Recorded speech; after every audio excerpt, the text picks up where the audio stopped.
ફિલ્મને લઈને અમદાવાદમાં વિરોધ. વૈષ્ણવ સંપ્રદાયના ગોપીનાથજી ગાદીના વૈષ્ણવો દ્વારા ધરણા.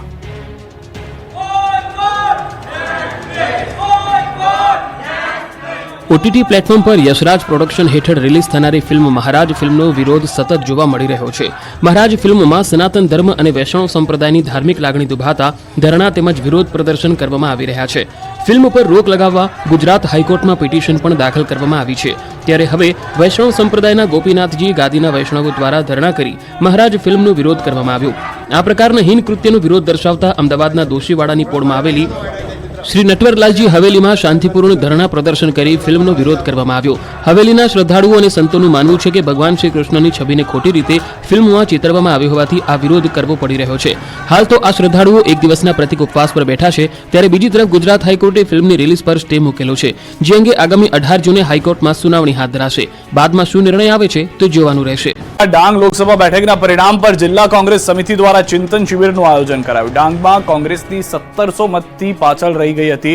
ત્યારે આ પરિણામ બાદ કાર્યકરોમાં નવો જોશ પૂરવા અને પરિણામની સમીક્ષા કરવા આહવા સર્કિટ હાઉસમાં ચિંતન શિબિર યોજાય. શિબિરનું આયોજન વલસાડ ડાંગ લોકસભા બેઠકના કોંગ્રેસના ઉમેદવાર અને વાસદાના ધારાસભ્ય આનંદ પટેલની આગેવાનીમાં કરવામાં આવ્યું હતું. મોટી સંખ્યામાં કોંગ્રેસના કાર્યકરોની ઉપસ્થિતિમાં હતાશ થયા વગર કામે લાગી જવા અને ગ્રામ પંચાયત અને સ્થાનિક સ્વરાજની ચૂંટણીમાં તૈયારી કરવા હાંકલ કરાઈ.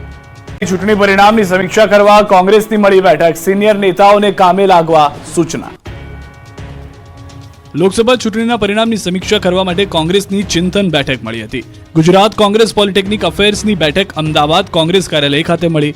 કોંગ્રેસ પ્રભારી મુકુલ વાસનિક અધ્યક્ષતામાં મળેલી બેઠકમાં આગામી કાર્યક્રમ અંગે ચર્ચા કરાઈ. તેમજ સિનિયર નેતાઓ માત્ર ચૂંટણી પૂરતા એક્ટિવ ન રહે, હંમેશા પ્રજા સમક્ષ રહે, પ્રજાના મુદ્દાઓ ઉઠાવવા જોઈએ. આગામી સમયમાં પ્રદેશ કક્ષા અને તાલુકા કક્ષાએ ટ્રેનિંગ કેમ્પનું આયોજન કરાશે. સંગઠન વધુ મજબૂત કરવા કામગીરી કોંગ્રેસ કરશે. રાજકોટ અગ્નિકાંડ, નીટ, ખેડૂત સહિતના મુદ્દા કોંગ્રેસ ઉઠાવશે. તો કોંગ્રેસ પ્રદેશ પ્રભારી મુકુલ વાસનિકે સ્વીકાર્યું કે ગુજરાતના પરિણામો અમારી અપેક્ષા મુજબ નથી આવ્યા. ગુજરાતમાં કોંગ્રેસની ક્યાં ભૂલ રહી ગઈ છે તે અંગે સમીક્ષા કરીશું. અમે લોકોના વિશ્વાસ સંપાદિત કરવામાં સફળ નથી રહ્યા. જે રાજ્યના પરિણામ સારા આવ્યા નથી તે રાજ્યના નેતાઓ સાથે ખડગે અને રાહુલ ગાંધી બેઠક કરશે. તીર્થંકરની મૂર્તિ ખંડિત થવાનો મુદ્દો, પ્રતિમાના પુનઃસ્થાપનની માંગ સ્વીકાર બાદ પણ યથાવત જોવા મળી રહ્યું છે આંદોલન. જૈન સમાજના અગ્રણી દિનેશ શાહનું નિવેદન, અન્ય માંગણીઓ પૂર્ણ થયા પછી જ આંદોલન સમેટાશે. આવતીકાલે મળનારી બેઠકમાં લેવાશે નિર્ણય. પ્રતિમાઓ હટાવનાર જવાબદારો સામે કાર્યવાહીની માંગ. 500 વર્ષ જૂની મૂર્તિઓ તૂટતા જૈનો લાલઘુમ, પ્રતિમાઓને પુનઃસ્થાપિત કરવા સરકારનો આદેશ. પાવાગઢ મહાકાળી મંદિરના જૂના પગથિયાની બાજુમાં સ્થાપિત કરાયેલી 500 વર્ષ જૂની જૈનોના તીર્થંકર નેમિનાથની પ્રતિમાઓને પાવાગઢ મહાકાળી મંદિર ટ્રસ્ટ દ્વારા કાઢી લેવામાં આવતા સમગ્ર જૈન સમાજમાં તેના ઘેરા પ્રત્યાઘાત પડ્યા છે. શહેરમાં જૈન સમાજ લાલઘુમ થઈ ગયો છે. આ સમગ્ર ઘટનાની જાણ જૈન સમાજને થતા સુરતમાં મોટી સંખ્યામાં જૈન સમાજ એકત્ર થયો. સુરત જિલ્લા કલેક્ટર કચેરીએ સમસ્ત જૈન સમાજના ગુરુ ભગવંતો દ્વારા ધરણા પ્રદર્શન યોજી વિરોધ કરાયો. મોટી સંખ્યામાં જૈન સમાજના લોકો અને મુનિઓએ મોરચો કાઢીને ઉગ્ર સૂત્રોચ્ચાર કરી વિરોધ પ્રદર્શન કર્યું હતું. મૂર્તિ ખંડિત કરનારા તત્વો વિરુદ્ધ કડક કાર્યવાહી અને તીર્થ સ્થળની સલામતી અને સુરક્ષા જાળવવાની માંગ કરાઈ હતી. જૈન સમુદાયને સંબોધતા જૈનાચાર્યએ પાવાગઢ મંદિર ટ્રસ્ટના ટ્રસ્ટી અશોક પંડ્યા સામે નારાજગી જાહેર કરી હતી. જૈન સમાજના અગ્રણીઓએ આવેદનપત્ર આપ્યું હતું. સુરત, વડોદરા, પંચમહાલ સહિત ઠેર ઠેર આવેદનપત્રો પણ અપાયા છે. સમગ્ર મામલે પાવાગઢ ખાતે મોટી સંખ્યામાં જૈન સમાજના લોકો પહોંચ્યા. પાવાગઢમાં પણ વિરોધ વધતા જિલ્લા પોલીસ વડા પણ પાવાગઢ ખાતે દોડી આવ્યા હતા. જૈન સમાજના અગ્રણીઓની રજૂઆત અંગે યોગ્ય કામગીરી માટે ખાતરી આપવામાં આવી. પાવાગઢ મંદિરના ટ્રસ્ટીઓનો દાવો છે કે મૂર્તિઓ કોઈ પૂજામાં ન હતી. વર્ષોથી પગથિયા પર મૂર્તિઓ હતી, તોડફોડ નથી કરાઈ. મૂર્તિ કાઢતા સમયે ખંડિત થઈ હોવાનો દાવો કર્યો. તો વડોદરા જૈન સમાજે જૈન મુનિની આગેવાનીમાં કલેક્ટરના ઘરે જઈ આવેદનપત્ર આપ્યું. સમગ્ર મામલે જૈન સમાજે કલેક્ટરના ઘર બહાર સૂત્રોચ્ચાર પણ કર્યા. જો કોઈ પગલાં નહીં લેવાય તો વડોદરાથી પાવાગઢ પગપાળા રેલી કાઢવાની ચીમકી સાથે જૈન સમાજે વિરોધ પ્રદર્શન કર્યું હતું. પાવાગઢમાં બનેલી ઘટનાની અસર હવે અમદાવાદમાં પડી. ઘટનાને પગલે જૈન સમાજમાં નારાજગી વ્યાપી. ધારાસભ્ય કાર્યાલય બહાર જૈન સમાજના લોકોના સૂત્રોચ્ચાર જોવા મળ્યા. જૈન સમાજનો વિરોધ વધતા સરકાર એક્શનમાં આવી અને મૂર્તિઓને ફરી સ્થાપિત કરવાનો આદેશ અપાયો. હર્ષ સંઘવીએ કહ્યું કે મૂર્તિઓ ફરી સ્થાપિત કરવા સરકારે સૂચના આપી છે. જે બાદ જૈન સમાજ, વહીવટીતંત્ર અને મંદિરના ટ્રસ્ટીઓની બેઠક મળી. બેઠકમાં જૈન સમાજની માંગણી સ્વીકારાતા હાલ પૂરતું સમાધાન થયું. પ્રતિમા જેમ હતી તેમ ફરી સ્થાપિત કરવાની માંગણી સ્વીકારવામાં આવી. મંદિર ટ્રસ્ટ દ્વારા માંગણી સ્વીકારાતા સમાધાન થયું હતું. 26 જિલ્લામાં તોફાની વરસાદની આગાહી છે. મહત્વના અને મોટા સમાચાર. ગાજવીજ સાથે મેઘરાજા કરશે બેટિંગ. 40 કિલોમીટરની ઝડપથી પવન ફૂંકાઈ શકે છે. પવન જોવા મળશે 40 કિલોમીટર પ્રતિ કલાકની ઝડપે. સૌરાષ્ટ્રના મોટાભાગના જિલ્લાઓમાં આગાહી છે. દક્ષિણ અને મધ્ય ગુજરાતના મોટાભાગના જિલ્લાઓમાં આગાહી કરવામાં આવી છે. કુલ 33 માંથી ગુજરાતના 26 જિલ્લાઓ કે જ્યાં આગળ ભારે પવન સાથે વરસાદ થશે. પવનની ગતિ જેવી તેવી નહીં, 40 કિલોમીટર પ્રતિ કલાકની હશે. એનો મતલબ સ્પષ્ટ છે કે ફરી એક વખત છાપરા ઉડી જાય તેવી પરિસ્થિતિ જોવા મળી શકે છે. આજ રાત સુધીમાં અનેક વિસ્તારમાં ભારે પવન સાથે વરસાદની આગાહી કરવામાં આવી છે. જાફરાબાદ દરિયા કિનારે પવન ફૂંકાયો. જાફરાબાદ દરિયામાં કરંટને કારણે ઊંચા મોજા પણ ઉછળ્યા હતા. ચોમાસાની શરૂઆતમાં જ દરિયામાં હળવો કરંટ પણ જોવા મળી રહ્યો છે. તો અનેક વિસ્તારોમાં તે પ્રમાણેની પરિસ્થિતિનું નિર્માણ થયું હોવાની જાણકારી છે. આપણે જણાવી દઈએ કે જાફરાબાદ, દ્વારકા સહિતના અનેક દરિયા કિનારાના ગુજરાતના એવા વિસ્તારો છે કે જ્યાં આગળ દરિયામાં કરંટ જોવા મળી રહ્યો છે. તમામ લોકોને વારંવાર એ જ અપીલ કરવામાં આવી રહી છે કે દરિયા કિનારે જતા પહેલા સાવચેત રહેવું. કેટલાક વિસ્તારોમાં પોલીસ બંદોબસ્ત પણ ગોઠવી દેવામાં આવ્યો હોવાની જાણકારી છે.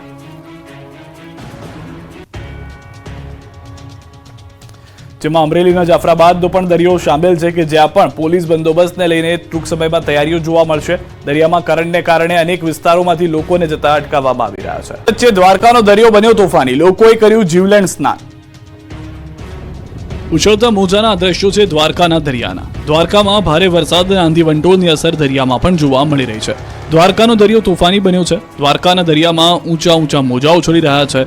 દરિયો જોખમી બની ગયો છે. તેમ છતાં ભારે બફારાથી છુટકારો મેળવવા માટે મોટી સંખ્યામાં લોકો દરિયે નાહવા પહોંચી ગયા હતા. દરિયામાં યાત્રિકો જોખમી સ્નાન કરતા નજરે પડ્યા. એટલું જ નહીં, દરિયામાં અંદર પહોંચી કેટલાક લોકો જીવલેણ સેલ્ફી લેતા હતા. જાહેર ચેતવણીના બોર્ડને પણ અવગણી યાત્રિકો જોખમી કિનારે સેલ્ફી અને સ્નાનના મશગુલ જોવા મળ્યા. ત્યારે સવાલ એ છે કે તંત્ર કેમ આ રીતે લોકોને દરિયા કિનારે જ જવા દે છે? કોઈ દુર્ઘટના સર્જાય તો આખરે જવાબદાર કોણ રહેશે? ભૂક્કા કાઢી નાખે એવો વરસાદ પડશે. 28 થી વધુ જિલ્લાઓમાં આવશે ધોધમાર વરસાદ. સૌરાષ્ટ્ર અને દક્ષિણ ગુજરાતમાં ચોમાસું બરાબરનું જામી ગયું છે. અન્ય વિસ્તારોના લોકો હજુ ચોમાસાની રાહ જોઈ રહ્યા છે. હજુ ચોમાસું જોઈએ એવું રંગ પકડી નથી રહ્યું. ત્યારે ધરતીપુત્રોએ હવે વરસાદની બહુ દિવસ રાહ જોવી નહીં પડે, કેમ કે આગામી 7 દિવસમાં ચોમાસું આખા ગુજરાતને ધમરોળી નાખશે. 24 જૂન સુધી ગુજરાતમાં મેઘરાજા સટાસટી બોલાવશે. ભૂક્કા કાઢી નાખે એવો વરસાદ પડશે. હવામાન વિભાગે આગાહી કરી છે કે આગામી 7 દિવસ વરસાદનું જોર રહેશે. અમદાવાદમાં છૂટો છવાયો વરસાદ રહેશે. 20 જૂન આસપાસ દક્ષિણ ગુજરાતમાં વરસાદ પડશે. હાલ નવસારી સુધી ચોમાસું સીમિત છે. 20 જૂન આસપાસ બરોડા, સુરત સહિત અનેક જિલ્લાઓમાં વરસાદ પડશે. 20 ઇંચ સુધી વરસાદ પડી શકે છે. સૌરાષ્ટ્રમાં ખાબકી શકે છે 16 ઇંચ જેટલો વરસાદ. દક્ષિણ ગુજરાતમાં ભૂક્કા કાઢી શકે છે વરસાદ. 15 દિવસમાં બગડાટી બોલાવી શકે છે વરસાદ. સમાચાર અરબ સાગરથી મળી રહ્યા છે. હલચલના કારણે વરસાદની સંભાવના વધી ગઈ છે. વધુ સારા સમાચાર. અરબ સાગરમાં હિલચાલ ભારે થઈ ગઈ છે. વરસાદની શક્યતા છે. અરબ સાગરમાં 2 સાયક્લોનિક સર્ક્યુલેશન સક્રિય થઈ ગયા છે. સૌરાષ્ટ્ર કચ્છ નજીક સાયક્લોનિક સર્ક્યુલેશન, કેરળ નજીક પણ સર્જાયું છે સર્ક્યુલેશન. ગુજરાતમાં 20 અને 21 જૂને થઈ શકે છે ભારે વરસાદ. ગુજરાત સહિત 7 રાજ્યોમાં થશે સાયક્લોનિક સર્ક્યુલેશનની અસર. હાલમાં જે જાણકારી છે તે પ્રમાણે આ સર્ક્યુલેશનના કારણે 20 અને 21 જૂને ભારે વરસાદ થઈ શકે છે.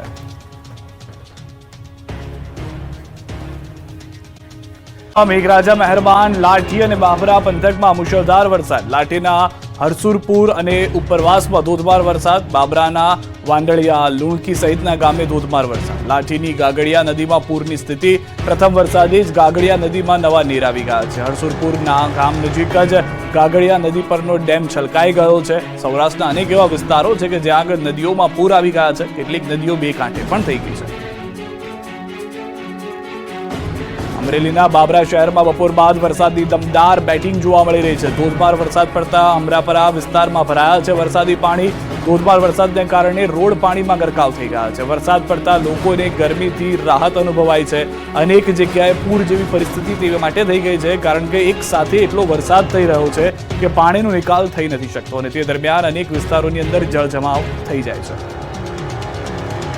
આ તરફ બોટાદની વાત કરીએ. ગઢડા શહેરમાં મેઘરાજાની એન્ટ્રી. ઢસા રોડ, બોટાદનો જાપો, ત્યારબાદ ઉગામેડી રોડ વિસ્તારમાં વરસાદ થયો છે. દિવસભરની ગરમી બાદ સાંજ પડતા વરસાદ જોવા મળ્યો. ઠંડક પ્રસરી ગઈ. વરસાદની રાહ જોતા ખેડૂતોમાં પણ આનંદ પ્રસરી ગયો છે, કારણ કે ચોમાસું આવી ગયાની જાણ ખેડૂતોને થઈ, પરંતુ વરસાદ તેઓ નહોતો આવી રહ્યો, જે હવે જોવા મળી રહ્યો છે. બોટાદના આ દ્રશ્યો ગઢડા શહેરમાં મેઘરાજાની એન્ટ્રીના કારણે અનેક વિસ્તારોમાં જળજમાવ જોવા મળ્યો. ગ્રામ્ય વિસ્તારની અંદર ખેડૂતો ખુશખુશાલ હતા. સૌથી વધારે મહત્વની વાત, વાવણી લાયક વરસાદથી ખેડૂતોમાં ખુશીની લાગણી જોવા મળી રહી છે. કેટલાક વિસ્તારો એવા છે કે જ્યાં આગળ ભારે પવન સાથે પણ વરસાદ થઈ રહ્યો છે. તો ભાવનગર જિલ્લામાં પણ સતત ત્રીજા દિવસે વરસાદી માહોલ. ગારિયાધારના ગ્રામ્ય વિસ્તારોમાં ધોધમાર વરસાદ.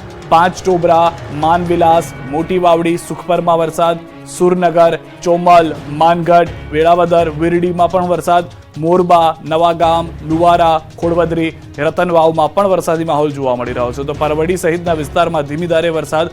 ઉપરવાસમાં ભારે વરસાદને કારણે શેત્રુંજી નદીમાં નવા નીર આવી ગયા છે. કેટલાક વિસ્તારોમાં ભારે વરસાદને કારણે જળજમાવની પરિસ્થિતિનું પણ નિર્માણ જોવા મળી રહ્યું છે. રાજ્યના છેવાડે આવેલા વલસાડના ઉમરગામ અને આસપાસના વિસ્તારમાં પણ ધોધમાર વરસાદ વરસ્યો છે. દિવસભર વાદળછાયા વાતાવરણ અને અસહ્ય બફારાના માહોલમાં સાંજના સમયે અચાનક જ વરસાદ શરૂ થયો હતો અને થોડી જ વારમાં ઉમરગામના રસ્તાઓ પાણી થઈ ગયા હતા. અચાનક આવેલા વરસાદને કારણે નોકરી ધંધા પરથી ઘરે જતા વાહન ચાલકો અને રાહદારીઓ પણ મુશ્કેલીમાં મુકાઈ ગયા. તો બજારોમાં પણ પાથરના વાળાઓમાં પણ વરસાદી બચવા દોડધામ મચી ગઈ હતી.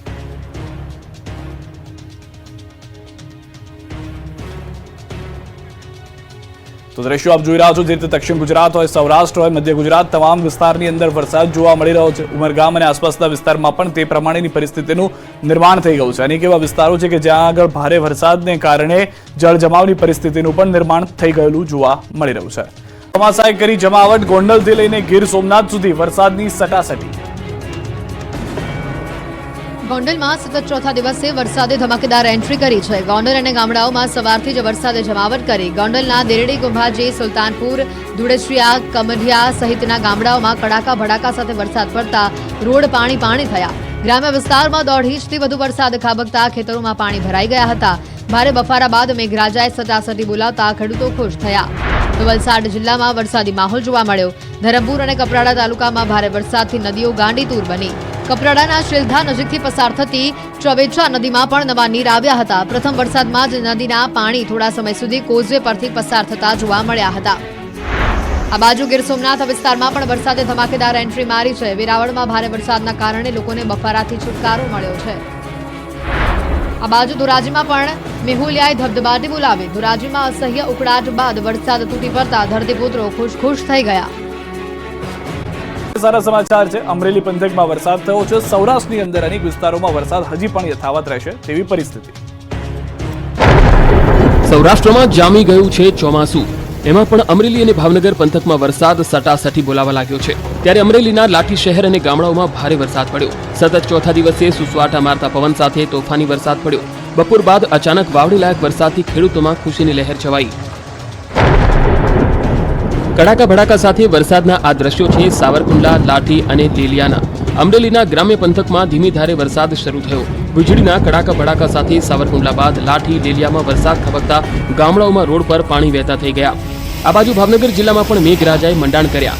પાલીતાણા પંથકમાં મેઘરાજાએ સટાસટી બોલાવી. ઘેટી, દુધાળા, નાનીમાળ, કંજરડા, આદપુર, સેજડિયા, ખીજડડિયા, મોખડકા, માલપરા, ભારાતિંબા, મઢડા સહિતના પંથકમાં વરસાદથી ખેડૂતો ખુશખુશાલ થઈ ગયા. રાજકોટ પંથકમાં પણ સતત ચોથા દિવસે વરસાદે બેટિંગ કરી. ન્યારા સહિતના ગામોમાં વરસાદ જામ્યો. રાજકોટમાં સતત ચોથા દિવસે વરસાદથી વાતાવરણમાં ઠંડક ફેલાઈ. તો ડાંગમાં પણ વરસાદે જમાવટ કરી. આહવા, વઘઈ સહિતના વિસ્તારોમાં ધનાધન વરસાદ પડ્યો. વરસાદને કારણે ખેતરોમાં વાવેલ પાકને નવજીવન મળ્યું. વરસાદી માહોલમાં ડાંગનું આહલાદક વાતાવરણ જોવા મળ્યું. તો રાજપીપળામાં મેઘરાજા મહેરબાન થયા. વરસાદી માહોલથી ખેતરો તરબોળ બન્યા. ખેડૂતોમાં ખુશીની લહેર જોવા મળી. વાવણી માટે રાહ જોતા ખેડૂતોને આશા બંધાઈ.